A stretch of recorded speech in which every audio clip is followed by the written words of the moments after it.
C'est parti. Bonjour tout le monde, bienvenue à la séance d'information du programme Maillage pour la cohorte 12. Moi, je suis Amandine. Je suis en charge du programme Maillage, du côté accompagnement start-up. Je suis en présence aussi de ma collègue Camille qui va intervenir à quelques reprises pendant la séance. Camille, est-ce que tu veux te présenter? Ouais, salut tout le monde, Camille, toujours avec Amandine là, du MT Lab aussi. Je m'occupe plus des partenaires au MT Lab, donc tout ce qui est nos 15 grands partenaires là, qui ont accès aussi à un programme en innovation. On va vous en parler un petit peu plus là, pour le programme Maillage, mais je m'occupe de cette branche-là. Parfait, merci Camille. On va parler rapidement du MT Lab. Le MT Lab, c'est le premier incubateur accélérateur de start-up en tourisme, culture et divertissement en Amérique du Nord. Il a été créé par Tourisme Montréal et l'UQAM en 2017. Il y a eu une première cohorte cette année-là de 8 startups. C'est à la fois un lieu de rencontre, un incubateur accélérateur, mais aussi une plateforme d'innovation. Il permet aux entreprises qui ont des solutions innovantes de se faire connaître auprès des grands joueurs de l'industrie. Est-ce que Camille, tu veux parler un petit peu rapidement des grands partenaires, justement? Oui, comme je disais tantôt, là, le MT Lab, c'est un hub d'innovation. Fait qu'il y a tout le côté incubateur, mais il y a aussi un côté d'accompagnement pour l'industrie touristique, du divertissement, de la culture. Donc, on a plus de 15 partenaires actuellement qui sont impliqués en innovation. Donc, ces partenaires-là, ils sont vraiment actifs, là. Donc, c'est pas juste des partenaires qui donnent un financement au MT Lab, mais ils souhaitent vraiment intégrer une culture d'innovation à l'interne. Donc, ils s'investissent en temps et en argent pour pouvoir développer des initiatives d'innovation. Il y a trois grandes catégories de partenaires. Donc, il y a des sociétés d'État comme l'Auto-Québec, la CEPAC, l'ITHQ. Il va y avoir des partenaires plus privés, un peu comme Air Canada. Puis, il va y avoir des partenaires qui sont plus des associations touristiques régionales. Donc, Destination Québec Cité, Tourisme Montréal, qui, eux, ont des territoires à desservir. Fait que je vous dirais que c'est pas mal les trois blocs sur lesquels on intervient avec nos partenaires. Merci Camille. On a 4 partenaires publics qui permettent de rendre tout ça possible au niveau financement. Avec la ville de Montréal, le ministère du Tourisme, le ministère de l'Économie et l'Innovation et également Développement économique Canada. La mission OMT Lab, c'est de stimuler le développement économique du Québec par l'innovation ouverte en tourisme. Et donc, notre vision, c'est de faire du Québec une plaque tournante reconnue au niveau international en matière d'innovation touristique. Le modèle du MTLab, c'est innovation ouverte. Là, on peut voir vraiment à travers ce schéma, on a nos grands partenaires et l'industrie touristique qui ont des besoins en innovation. Mais par contre, ils ont certaines difficultés. Ils rencontrent certaines difficultés.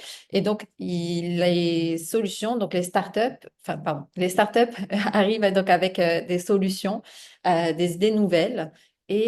Sauf qu'elles manquent de ressources. C'est vraiment le maillage, en fait, entre les deux. Voilà. Merci Fait que Camille. le but, peut-être le but de travailler en innovation ouverte, là, c'est vraiment d'éliminer les barrières entre la collaboration, entre les organisations qui sont un petit peu plus instaurées dans le milieu touristique, culturel, du divertissement, de les laisser ouvrir leurs portes pour découvrir un petit peu c'est quoi qui arrive de nouveau dans le milieu actuellement, qu'est-ce que des startups qui sont un petit peu plus innovantes peuvent leur apporter, puis au contraire, mais du côté des startups, de collaborer avec des organisations qui ont les reins un peu plus solides, qui peuvent peut-être leur montrer un petit peu comment approcher un certain marché ou comment redévelopper certaines solutions, certains services pour que ça puisse accélérer un peu le processus de mise en marché de la startup. Fait qu'il y a trois grands axes. Je ne sais pas si Amandine, tu allais les Ah, mentionner. vas-y, Il y a pas vas-y. trois, huit axes sur lesquels on travaille avec nos partenaires en innovation ouverte. Fait que la data, l'accueil, la mobilité, l'expérience, le processus, les RH, la promotion et l'impact. Fait que ça, c'est un peu les zones d'innovation dans lesquelles nos partenaires souhaitent trouver des solutions. Exact. On va les revoir un petit peu plus tard également. Quelques chiffres. On incube 46 nouvelles startups par an. On a 125 entreprises qui sont accompagnées annuellement. Dans le sens qu'on a différents différents programmes au MTLab. Donc, on a les programmes d'accompagnement, on a également donc les programmes de financement et on a aussi donc des accompagnements un peu plus légers, je dirais, et de façon sporadique à travers différents événements. Par exemple comme les Démo Day et autres. Donc, on a plus de 200 alumni maintenant, donc depuis 2017. On a une quinzaine de grands partenaires qui vous ont été présentés donc juste avant. On a les 4 partenaires institutionnels que j'ai mentionnés. On a 10 échanges de startups entre la France et le Québec, donc à chaque année, donc à travers le programme Explore, donc je vais parler rapidement plus tard. On a plus d'une soixantaine d'événements de maillage annuellement. Donc, on a aussi en 2024-2025 79 contrats qui ont eu lieu donc avec les grands partenaires, hein, donc entre les startups et les grands partenaires. On a un taux d'hypercroissance depuis 2017 de 37%. On a 69% de taux de survie des entreprises 5 ans après avoir été accompagnées par le MT Lab. Et quand même un chiffre aussi assez impressionnant, 529 maillages entre les startups et les grands partenaires qui peuvent mener à des ententes potentielles en regardant les entreprises qui ont été accompagnées depuis 2017. Donc, le cursus des programmes du MT Lab, donc on peut voir qu'on a différents programmes au MT Lab qui viennent en fait répondre aux différents cycles de vie de la startup. Donc, on a le programme Empreinte, donc qui est pour les startups plus en phase de prototypage, d'idéation. Donc, c'est vraiment un programme pour venir répondre, pour venir valider en fait son, excusez-moi, sa Produit. solution durable sur le marché tourisme, culture et divertissement. Donc, ça, c'est un programme qui est plus géré donc, par le pôle d'innovation tourisme durable à Québec. On a le programme Maillage, donc, qui nous intéresse aujourd'hui. Donc, c'est vraiment un programme pour les startups en phase de pré-début, phase de commercialisation. Donc, c'est vraiment un programme d'adéquation au marché. Donc, venir tester venir en fait tester sa solution donc auprès des grands partenaires de l'industrie. Donc, c'est vraiment un jumelage entre les startups et les grands partenaires. Ensuite, on a plusieurs programmes qui viennent couvrir la phase de commercialisation de croissance. Donc, on a le programme croissance qui, lui, donc, est plus un accompagnement personnalisé et un montant qui est attribué à la startup pour venir développer donc, son plan de croissance. On a donc les programmes de financement à travers 2 volets. Donc, le volet 1 qui est plus l'accompagnement stratégique et le volet 2, donc c'est plus des programmes de financement. Et on a donc le programme, donc là c'est noté Export, mais maintenant ça s'appelle Explore. Donc c'est un programme d'échange entre donc, le MT Lab, des startups du MT Lab et des startups de l'incubateur accélérateur OTL, Open Tourism Lab, donc en France. Donc il y a 5 startups qui vont en France et 5 startups françaises donc, qui viennent au Québec. Et on a aussi développé donc récemment un partenariat avec Las Vegas.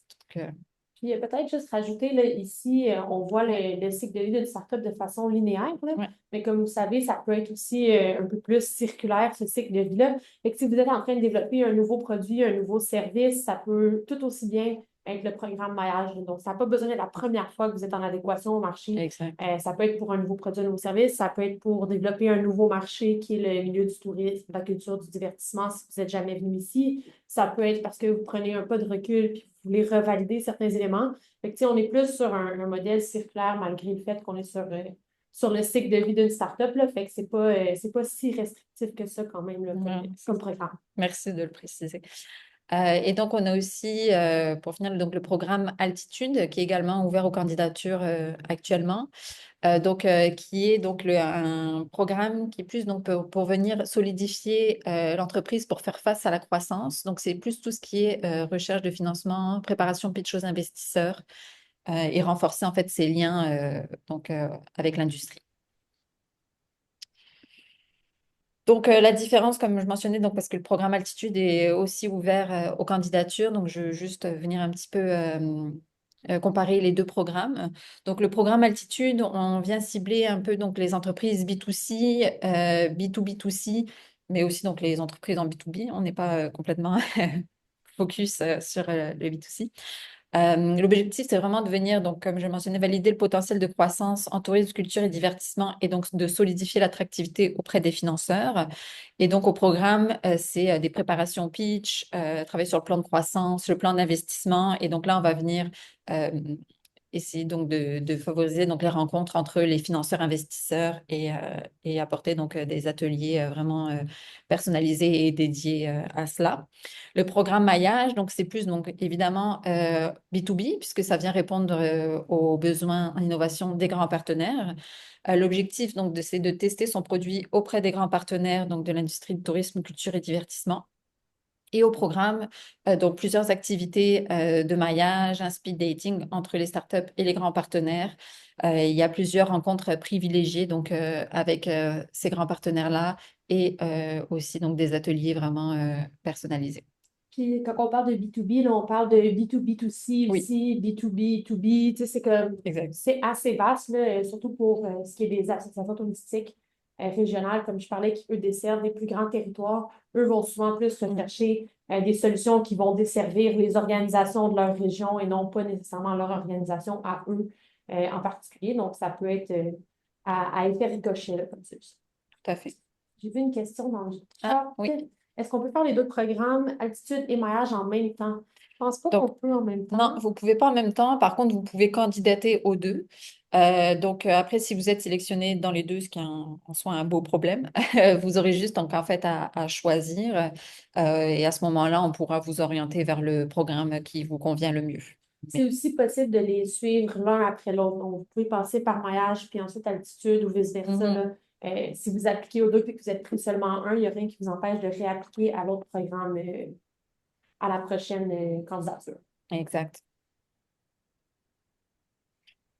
Donc, au niveau des objectifs du programme, donc c'est d'accéder de façon privilégiée aux experts et aux entreprises donc, qui œuvrent dans ces industries. Peut-être juste Oui, clarifier qu'on parle bien du programme maillage en ce moment-là pour oui, cette slide-là, juste comme on a parlé de plusieurs, là, ça exact. peut devenir mélangeant. Ouais, c'est ça, on est vraiment, On on focus revient sur sur maillage. maillage, exact. Donc, c'est d'avoir accès aux plus récentes opportunités et aux rencontres d'affaires, donc dans le but de favoriser le développement commercial, d'approfondir vos connaissances et vos aptitudes en développement des affaires et donc d'intégrer les meilleures pratiques en matière de collaboration entre les petites et les grandes entreprises. Donc, le programme maillage, c'est sur un an. Donc, c'est gratuit et en mode hybride. Donc, plusieurs ateliers seront en mode virtuel. En revanche, on a aussi des ateliers en mode présentiel, donc en présentiel. Et évidemment, donc, il faudra avoir aussi, ça nécessite aussi votre présence pour tout ce qui est donc les parties rencontres, événements, réseautage, et tout ça. Donc, la sélection se fait en novembre. On débute le programme en novembre, donc avec une séance d'onboarding et un premier diagnostic. Donc, je vais vous parler un petit peu plus tard de ce qu'est les diagnostics. On débute donc les ateliers de formation et les rencontres individuelles donc avec les coachs experts dès le mois de janvier. Donc, tout au long de l'année, donc vous allez être invité à plusieurs rencontres de maillage. On va faire des suivis donc des différents projets avec donc un deuxième diagnostic mi-parcours, donc aux alentours du mois de mai. Et on finit donc en novembre, octobre-novembre, donc avec un dernier diagnostic 2026. Donc, on a différents blocs. Donc, donc, tout ce qui est au niveau du onboarding, de l'introduction au tourisme, avec des activités d'intégration et les diagnostics d'affaires. On a aussi donc plusieurs ateliers en tout ce qui est donc proposition de valeur, création de revenus autonomes, des ateliers en vente, en marketing, des pratiques de pitch auxquels vous allez être invité. Il va y avoir des ateliers, donc, tout ce qui est au niveau de la propriété intellectuelle, du financement. Et donc, un bloc aussi, bon, tout ce qui est donc, préparation à l'innovation ouverte avec donc, les pitchs inversés, les événements de maillage, du mentorat et du coaching. Donc, pour parler un petit peu des pitchs inversés que je viens de mentionner, Camille va vous mettre dans le chat. On a justement donc des pitchs inversés qui s'en viennent. Donc, le 30 septembre à Montréal et pour le moment, donc c'est noté le 6 octobre à Québec. Cependant, ça va être changé pour le 2 octobre, mais ça n'empêche en rien déjà de vous y inscrire Mhm. et de vous recevrez par la suite une notification. Donc, qu'est-ce que les pitchs inversés? Donc, c'est les grands partenaires, en fait. C'est pas les startups cette fois-ci qui pitchent, mais c'est les grands partenaires, en fait, qui viennent pitcher leurs besoins en innovation actuelle. Donc, c'est un événement avec environ à peu près 3 à 4 grands partenaires. C'est comme Ouais. vraiment Camille, le plus le spécialiste de ce côté-là, qui est en charge. Donc, vraiment, 3, 4, c'est ça, grands partenaires qui viennent pitcher leurs besoins. Et donc, il y a aussi donc une formule donc un peu 5 à 7 justement, où vous pouvez échanger avec les différents invités, donc que ce soit d'autres entrepreneurs, les membres de l'écosystème de l'innovation de l'industrie du tourisme. Il y a beaucoup de startups qui sont présentes aussi là, année après année à ces pitchs inversés-là, que ce soit des alumni ou des personnes qui ont ouvert une deuxième entreprise, par exemple, qui seraient déjà passées par l'Intelab, qui adorent venir à ces événements-là. Fait que ça peut être une belle occasion de venir voir si vous avez un intérêt pour participer au MTLab. Il y a plusieurs partenaires aussi qui sont là. Fait que des fois, juste discuter avec eux et dire, ah, est-ce que ça vous intéresserait que je participe au MTLab? Est-ce que vous pensez que ma solution peut fonctionner dans le milieu? C'est des gens qui sont très bienveillants là, dans l'écosystème. Fait que facilement, ça peut vous permettre de tremper l'orteil dans le milieu puis de voir s'il y a un intérêt pour votre produit ou votre service dans le secteur. Euh, les dates sont faites en sorte aussi, les événements sont placés Mhm. stratégiquement là, pour que le programme maillage et altitude termine leurs inscriptions après la tenue des Excellent. événements. Fait que vous pouvez venir puis discuter avec nous. Il y a beaucoup de monde de l'équipe du MT Lab qui sont là aussi, là, fait que ça pourrait vous permettre de nous rencontrer, discuter de vive voix, puis voir, voilà, voir s'il y a de l'intérêt. Parfait. Donc, comme je le mentionnais tantôt, donc il y a 3 diagnostics tout au long du programme. Donc, il y a un premier diagnostic au moment. Oui. Ah, Juste, j'ai une petite question, mais vas-y, finis, ah, on apprend ok, après. c'est bon. Donc, on a un premier diagnostic donc au moment du onboarding. Donc, à ce moment-là, donc il y a un expert du MT Lab. Je pense que Vincent justement est dans les Dans les parages. dans les participants aujourd'hui à la séance. Vincent, qui est donc le directeur des programmes d'entrepreneuriat et d'innovation ouverte au MT Lab. Donc, c'est lui généralement notre expert du MT Lab, ou alors c'est moi qui le remplace. Et donc, on a un expert de l'industrie touristique et on a aussi donc un expert entrepreneur, donc ils sont présents à ces diagnostics. Donc, suite au premier diagnostic, on regarde un petit peu vos besoins. Et à ce moment-là, on vous attribue un mentor, donc qui va pouvoir vous accompagner qui aura donc une banque d'heures pour pouvoir vous accompagner pour la suite. Et donc ce mentor se joindra au deuxième et au dernier diagnostic. Pardon. Donc, on utilise en fait un modèle, donc c'est le modèle KTH, donc il vient couvrir donc différents axes qui permettent d'évaluer la startup. Donc, c'est accessible via notre site web. Donc, c'est tout ce qui est au niveau technologique, propriété intellectuelle, business model, au niveau de tout ce qui est la clientèle, etc. Puis, on a aussi ajouté au MTLab, donc 2 axes, donc qui est l'entrepreneur et l'impact.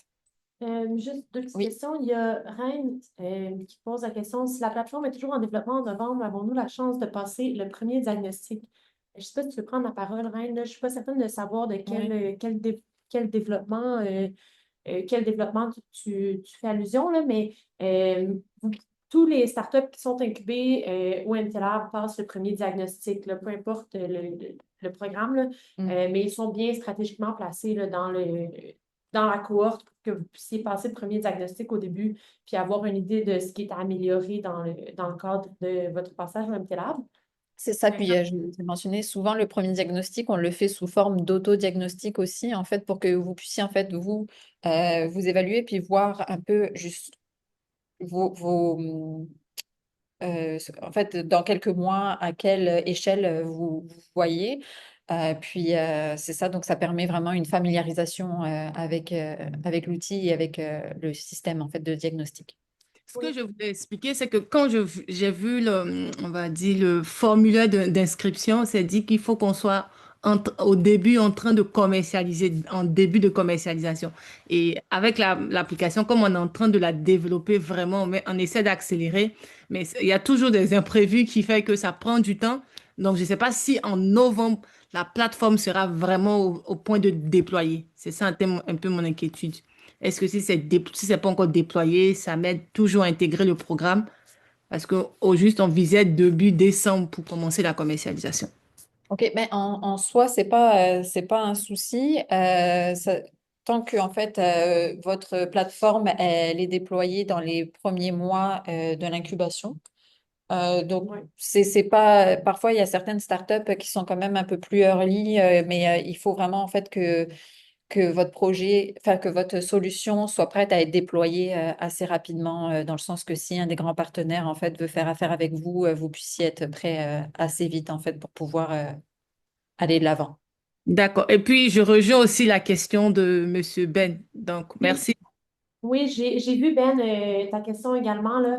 Je vais y revenir à la fin de la présentation là, pour la période de questions un peu plus générale. Je vais laisser Amandine continuer le parcours du diagnostic comme ça intéresse tout le monde, puis je reviendrai avec ces questions-là à la fin, mais je ne l'oublie pas, je l'ai noté. Ok, parfait. Comme je le montrais aussi au moment du parcours, donc on a des rencontres privilégiées avec les grands partenaires et autres membres de l'écosystème. C'est au niveau des rencontres privilégiées, c'est vraiment des rencontres en fait avec ces grands joueurs en fait de l'industrie du tourisme, culture et divertissement qui vous permettent en fait de vraiment vous immerger dans leur réalité. Et en même temps, ça permet de cerner leurs besoins actuels. Au niveau des grands partenaires aussi, ça permet de pouvoir impliquer d'autres personnes en fait de l'organisation. Et puis vous, de pouvoir rencontrer les personnes aussi parfois qui peuvent plus vous intéresser à ce moment-là. Je ne sais pas si Camille, tu as d'autres choses Non, qui je pense te... que, je pense que ça va. Là. Je veux dire, les rencontres privilégiées vont varier vraiment d'une année à l'autre. Exact. Euh, on a un parcours avec les partenaires, mais le parcours de leur côté va pas être structuré de façon fixe dans l'année. Donc, ça se peut que durant une année, vous rencontriez 4 partenaires d'une association touristique, puis l'année d'après, ce soit plus des partenaires privés. Fait que, tu sais, ça va vraiment varier selon leur implication durant l'année. Par contre, on fait beaucoup de mise en relation plus personnalisée. Fait que si vous dites, ah ben moi, je n'ai pas rencontré cette année tel partenaire, mais c'est quelque chose qui m'intéresse. Mais si vous restez actif dans l'écosystème, quand ils reviennent, ils veulent participer à des événements, mais là, on va vous appeler, on va faire des mises en relation. Fait que rentrer dans le programme Maillage GMT Lab, tu sais, oui, c'est un programme de 1 an, mais l'accompagnement peut durer beaucoup plus longtemps, là. C'est une fois que vous êtes rentré dans l'écosystème du MT Lab, en fait, là, on garde votre nom, puis quand il y a des propositions qui peuvent fitter avec votre solution, ben, on pense toujours à vous pour vous rappeler puis vous ramener sur les bancs là, quand il y a des partenaires qui participent. Ça reste des grosses organisations, fait que c'est sûr que de leur côté, ils ne sont pas sur des cycles qui sont aussi rapides que vous. Fait que des fois, ils planifient leurs années 1 an, 2 ans, 3 ans en avance. Fait que c'est un peu la réalité de collaborer avec eux dans un programme comme Maillage, où vous avez la chance de découvrir un peu plus comment ces grosses organisations-là fonctionnent, comment vous pouvez vous adapter à ces organisations-là, puis comment mieux les aider à s'adapter à vous pour qu'au final, vous puissiez peut-être mieux approcher d'autres organisations de cette envergure-là par la suite. Fait que c'est vraiment une collaboration plus dans la découverte au long terme. Fait que je ne sais pas si ça éclaircit un petit peu les rencontres privilégiées, là, mais il y en a quand même quelques-unes qui sont prévues par année à chaque fois.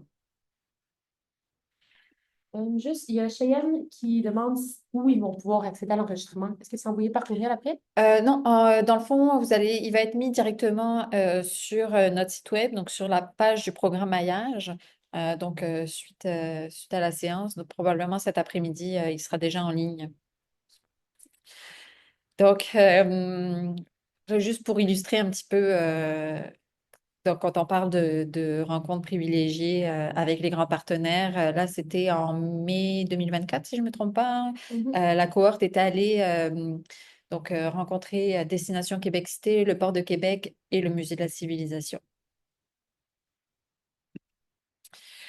Donc, au niveau des critères d'éligibilité, donc pour le programme Maillage, donc c'est d'avoir une solution qui répond aux axes d'innovation, donc qui sont identifiés par les acteurs de l'industrie. Donc, comme Camille vous les a présentés tantôt, puis vous allez pouvoir aussi les revoir juste après. Donc, c'est d'être légalement constitué selon les lois fédérales ou québécoises en vigueur et donc d'être inscrit au registre des entreprises et des entreprises du Québec, pardon, donc d'avoir un NEC, d'avoir au moins un membre de l'équipe qui travaille en sol québécois pour la durée du programme, bon, donc pour tout ce qui est des activités en présentiel. Donc, d'être en début phase de commercialisation, de posséder donc les droits d'utilisation de la propriété intellectuelle de son produit ou service et de ne pas être détenu dans une proportion de 50% ou plus donc par d'autres entreprises ou organismes existants. Pour les critères de sélection, donc vous allez être évalué donc sur l'adéquation de ces fameux 8 axes d'innovation, le caractère innovant de votre solution, le potentiel de votre modèle d'affaires et donc de la phase de développement de votre entreprise. Comment ça, quatrième trimestre? Oui, juste après. Oui. Ouais. Donc voilà, pour les axes d'innovation, donc Camille parlait tantôt. Donc on en a 4 autour du visiteur et du voyageur et 4 autour du lieu et destination. Vous pouvez aussi, évidemment, cocher plusieurs de ces C'est ça. axes-là. Là. Vous n'êtes pas obligé de travailler seulement sur un axe. Donc, pour déposer votre candidature, vous avez jusqu'au 13 octobre, fin de journée. Donc, directement sur notre site web, vous avez accès donc, à un formulaire d'inscription. Donc, la plupart, c'est des questions donc assez basiques et on vous demande d'y joindre un pitch vidéo d'une durée maximum de 4 minutes et un pitch deck donc de 15 diapos maximum. Donc, vous êtes quand même relativement dirigé en fait sur ce qui est demandé dans ces deux livrables-là. Puis juste pour clarifier aussi, le comité de sélection est formé de personnes du MTLab, mais également des partenaires de l'industrie. Fait que je vous invite à Oui. mettre du temps quand vous déposez votre candidature parce que même si vous n'êtes pas sélectionné, par exemple, pour faire partie du programme Maillage, ces organisations-là du milieu vont regarder votre pitch, ils vont regarder votre pitch deck et vos informations. Fait que c'est toute une aussi belle plateforme pour vous faire valoir et vous faire découvrir dans l'industrie. Exact. Parfois, il y a des gens qui font des candidatures, qui reprennent des pitchs qu'ils auraient pris pour autre chose, mais qui ne prennent pas le temps de revalider une ou deux slides ou qui vont mettre juste une phrase pour expliquer ce qu'ils font. Mais dans ce temps-là, des gens qui s'y connaissent peut-être un petit peu moins en termes de start-up vont penser que vous n'êtes pas prête, par exemple, pour faire le programme ou vont pas voir nécessairement le bénéfice de vous faire passer plutôt qu'une autre entreprise. Fait que ça vaut quand même la peine de prendre un petit 10 minutes de plus pour des fois revoir juste une de vos slides ou la déplacer ou changer un terme là, pour fitter un petit peu plus avec la candidature, particulièrement pour ce programme-là, simplement parce que c'est des gens qui s'investissent en innovation, mais ce n'est pas nécessairement des experts de l'innovation, ce n'est pas des experts en entrepreneuriat, en start-up. Fait que ça les aide un petit peu à rendre le contenu digeste. Puis c'est une très belle plateforme aussi pour faire valoir votre produit ou votre service. Exact. Puis je vois une petite question. Pouvez-vous nous donner les informations clés à insérer dans le pitch et la vidéo? Oui, globalement, en fait, c'est vraiment d'établir un petit peu la situation du marché, la problématique que vous avez identifiée et comment votre solution y répond. On vous invite vraiment, donc comme Camille a le mentionné là, dans le pitch vidéo, vous vous adressez aux grands partenaires, donc de montrer un petit peu comment vous pourriez donc travailler en fait avec eux, collaborer avec eux. Aussi de montrer qui vous êtes. C'est sûr que dans le pitch vidéo, on aime ça aussi, voir un petit peu donc le côté entrepreneur. Puis il y a peut-être aussi, je dirais, deux choses que la plupart des gens vont regarder. Là. Ben, pas deux choses qu'ils vont regarder, mais deux raisons de choisir une entreprise à intégrer dans la coop. Soit parce qu'il y a un fit directement avec leur organisation. Je ne sais pas, là, je prends par exemple une nouvelle machine à sous. L'Auto-Québec va peut-être dire, ben moi, je veux qu'il intègre la cohorte parce que ça répond directement à mon besoin à moi. L'autre option, ce serait de dire, ben, je vois pas le fit avec mon organisation.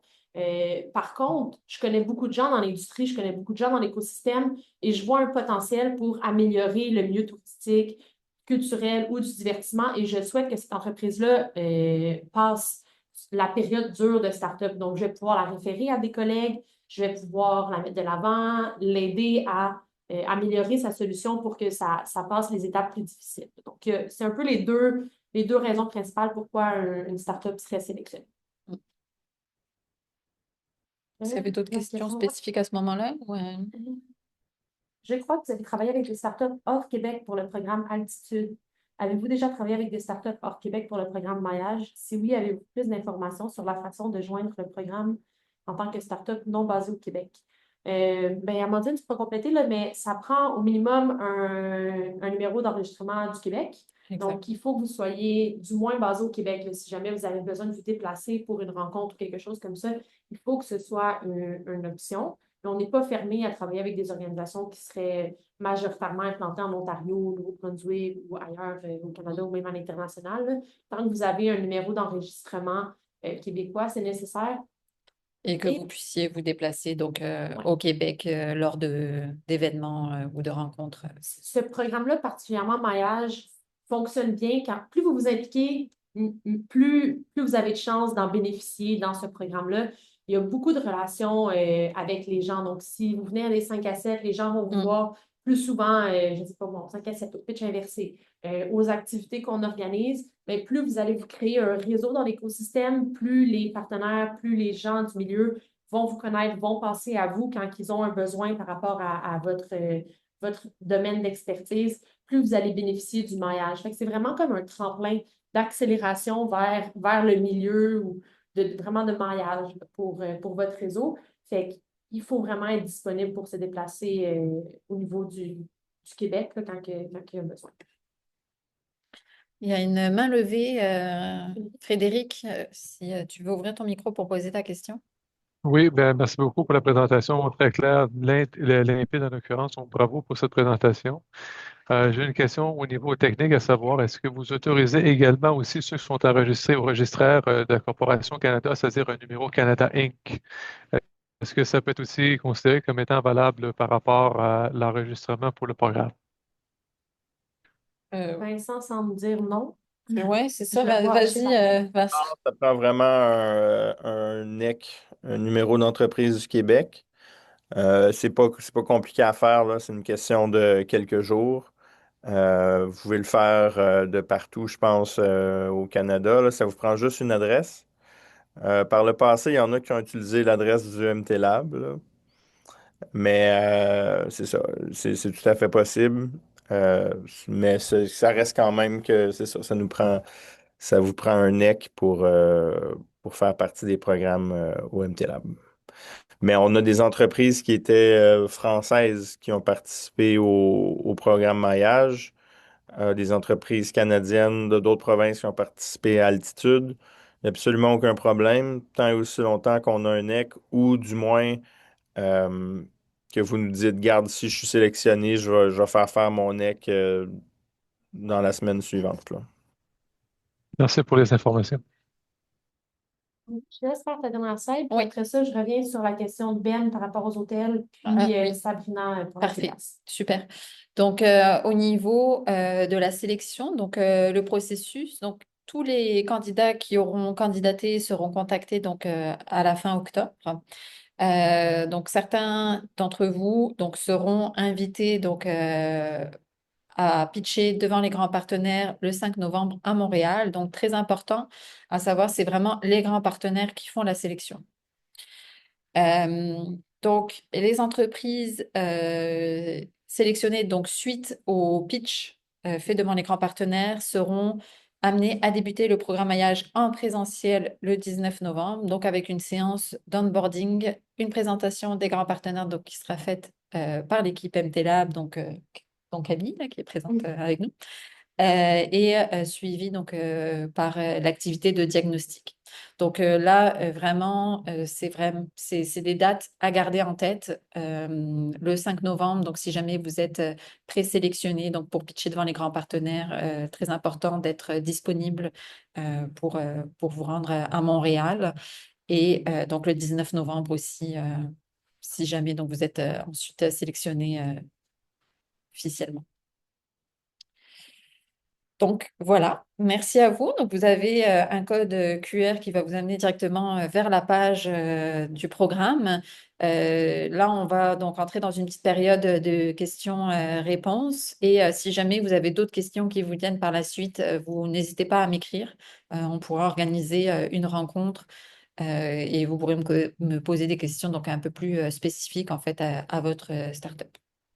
Fait que si vous n'avez pas d'autres questions, vous pouvez Quittez vous si jamais. pouvez quitter, là, puis ceux qui s'intéressent, je vais répondre aux différentes questions qu'on n'a pas répondues encore. Là. Fait que Ouais. commencer par Ben. Pour ce qui est de l'industrie hôtelière, effectivement, actuellement, on n'a pas de partenaire de l'industrie hôtelière. Par contre, ça ne veut pas dire qu'on ne travaille pas avec des organisations du milieu hôtelier. Donc, on a beaucoup de collaborations avec la SGM, notamment. On a des collaborations, ben, l'ITHQ qui est un partenaire et plusieurs hôteliers aussi via nos partenaires qui sont des associations touristiques régionales. Donc, deux choses. Premièrement, c'est pas parce qu'ils ne sont pas partenaires qu'on ne travaille pas avec eux. Pour être partenaire, ça prend l'investissement, évidemment, pour vouloir être partenaire du MTLAB, mais ça prend aussi une organisation qui souhaite s'investir en temps en innovation. Fait que c'est pas parce que ils ne sont pas partenaires qu'ils ne souhaitent pas collaborer quelques fois par année en termes d'innovation avec le MTLAB. Donc, on a quand même des collaborations. Ça peut être tout de même avantageux pour vous d'appliquer au programme maillage. Parce qu'il y a des ATR qui vont pouvoir vous recommander à nos hôteliers, par exemple, dans la région. On essaie toujours de créer des liens là, du milieu, même si ce n'est pas des partenaires. Mais éventuellement, oui, évidemment, s'il y a des hôtels qui souhaitent être partenaires avec nous, là, c'est quelque chose qui pourrait être intéressant de notre côté. Mais c'est pas dans les cartes pour le moment, cette année. Donc, j'espère que ça répond à ta question. Sabrina, pouvez-vous donner plus de détails sur le développement avec Las Vegas? Est-ce que Vincent, tu veux intervenir étant donné que tu es en charge? Ouais, donc c'est ça. Vegas, on est en train de développer une relation avec Zero Labs, qui est un incubateur à Las Vegas. Donc, beaucoup axé sur l'hospitalité, aussi le gaming et tout ça, tout ce qui en a trait à ce qui se passe à Las Vegas, en fait. Et puis, donc, les détails que j'ai à donner, c'est on va aller faire une petite mission cet automne. On va avoir deux startups qui vont participer au programme de Zero Labs. Pour faire partie de ces groupes-là qui vont participer au programme, ben, il faut avoir fait les programmes du MT Lab avant. Donc, c'est les programmes, les gens qu'on va envoyer au Zero Lab sont des alumni du MT Lab. Donc, c'est un peu ça. Donc, on n'ouvrira pas l'accessibilité au programme via le MT Lab autrement que comme ça. Si vous voulez participer à Zero Labs, vous pouvez appliquer sur le site web directement de Zero Labs. Mais le chemin par le MT Lab est accessible seulement à nos alumni. Puis c'est ça. Donc, c'est Zero Labs qui sélectionne en fait à travers nos alumni les alumni avec lesquels ils veulent travailler. Donc, selon la thématique de la cohorte en question. Donc, en gros, c'est ça. Il n'y a pas vraiment d'autres développements que je peux donner. Ça va être la première fois qu'on va y aller cet automne, donc je vais pouvoir avoir plus d'infos sur qu'est-ce qui se passe là-bas à partir du mois d'octobre. Vincent. Dorothée, ta question, est-ce qu'il faut présenter une solution précise ou on pourrait déposer pour deux, trois solutions? Je vais essayer de répondre, là, tu me clarifieras si j'ai mal compris ta question. Si tu as plusieurs solutions qui découlent de la même entreprise, on t'invite à déposer les différentes solutions, mais de l'entreprise, donc à déposer pour la startup mère, puis de clarifier un peu le fait que cette entreprise-là offre plusieurs solutions, potentiellement donner en une ou deux phrases là, la description de chacune de ces solutions-là. De cette manière-là, c'est plus clair pour les personnes que vous ne faites pas seulement une chose, mais que vous en faites plusieurs. Si au contraire, on parle de plusieurs solutions étant plusieurs organisations, Et là, je pense que vous pouvez déposer une candidature par entreprise. Donc, si vous avez une solution, je ne sais pas, moi, en intelligence artificielle, vous pouvez déposer une candidature pour cette entreprise-là et etc. là, pour chacune des entreprises. Mais pour ça, il faut que ce soit vraiment des numéros d'entreprises différents si c'est plusieurs entreprises. C'est pour une entreprise. Super. Fait que voilà. Excellent. Et c'est ça, je vous conseille de déposer. Tu sais, si vous dites, ben moi, c'est vraiment cette solution-là que je veux clarifier avec le programme maillage, tu sais, vous pouvez déposer avec seulement cette solution-là, puis ne pas parler des deux autres, par exemple. Fait que ça peut être possible, là, où vous pouvez parler des trois solutions, mais essayez de vraiment c'est ça, rendre ça digeste, puis de clarifier le fait que vous faites plusieurs choses et non pas juste une chose, puis peut-être deux, puis trois. C'est des gens qui vous ont jamais lu, qui vous ont pas connu, fait que ça peut être plus facile pour eux, là. Mm. Plus c'est clair, plus c'est digeste, mieux ça va se passer dans votre candidature. Est-ce qu'il y avait d'autres questions? Vous pouvez aussi prendre la parole, hein, n'hésitez pas. Je pense que... Ah, dernière question. Est-ce que le behind the scenes de la culture peuvent bénéficier d'un programme comme Maillage en termes de production de costumes pour les productions télévisuelles et cinématographiques? Oui, je vous dirais que le côté culturel, tu sais, on fait tourisme, culture, divertissement. Le côté culturel est toujours le côté un petit peu plus difficile là, à pénétrer. C'est toujours un petit peu le bébé délaissé là, derrière les autres, mais comme justement, il y a moins de solutions pour cette branche-là un peu du MTLab, c'est toujours quelque chose que les partenaires ont une attention particulière. C'est difficile à pénétrer comme milieu, mais ils ont envie de trouver des solutions qui fonctionnent. Ils sont souvent prêts à vous référer à leur table de concertation de la culture dans leur région. Fait qu'il y a quand même, il y a quand même des besoins de ce côté-là pour ce qui est de la production de costumes, production télévisuelle, cinématographique. Je ne pourrais pas dire, je ne m'y connais pas assez pour ce côté-là. Mais à mon avis, j'aurais tendance à dire oui. Je t'inviterais du moins postuler comme ça, ils vont le voir allumer. Puis si jamais c'est des besoins qu'ils ont entendus de leur côté dans leur région, par exemple, d'un CRC ou autre chose, ça va peut-être leur venir à l'idée de dire, ah, ben peut-être que celle-là, je pourrais la référer à telle ou telle personne du secteur. Ouais, si je peux préciser, c'est que j'ai vraiment de la difficulté à rejoindre plus le côté politique de la chose, mettons le Bureau du Et- cinéma québécois, tu sais, la ville de Montréal, fait que c'est plus d'aller vers ces gens-là qui font pas nécessairement ça, Ah. mais que c'est de l'argent parce que, je veux dire, l'industrie télévisuelle cinématographique, c'est beaucoup d'argent à Montréal. Fait que c'est comme un peu de faire le pont entre eux autres puis ce Ben, secteur-là. tu sais, je pourrais avoir des liens avec certaines organisations comme peut-être Destination Québec Cité ou Tourisme Montréal qui, eux, ont des départements de vente et d'affaires à l'international où ils souhaitent peut-être créer des ponts avec des milieux pour faire venir des tournages. Donc, ils ont peut-être des liens particuliers à l'interne, des personnes qui connaissent bien le MELS ou des choses comme ça. Fait que ça, c'est des relations qu'on peut vous aider à construire avec ces partenaires-là via le programme. Donc, on n'a pas des liens directement, par exemple, avec le MELS ou avec les réseaux cinématographiques. Par contre, via nos partenaires, des fois, là, c'est un petit peu par effet ricochet. Tu sais, quand ils savent que c'est quelqu'un qui vient du MTLab, ben là, tout d'un coup, ils pourraient faire via l'interne, puis ça peut faire ouvrir des portes un peu plus rapidement.